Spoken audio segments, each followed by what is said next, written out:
ये lyrics start हैं वशत का ना वर्ल्ड कप फुटबॉल हम वेलकम कहते हैं वर्ल्ड कप फुटबॉल को ना तई वस्ता में सजें था डिश टीवी ये थाल डिश टीवी लगाया हुआ है सैटेलाइट को जान नेमगा चैनल बिकना कैच सैटेलाइट किस साइड पे है मैं अपने चैनल कैच करूं इंतज़ार कभी भी स्टार्ट मैच इंतज़ार कब मैच स्टार्ट होगा।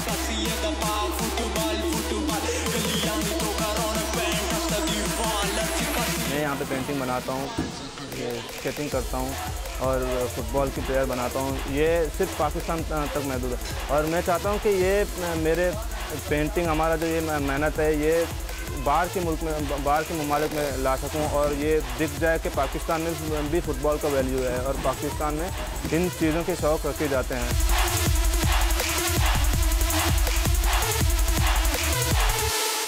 हम एक ग्रुप के तहत मतलब ये सब कुछ करते हैं।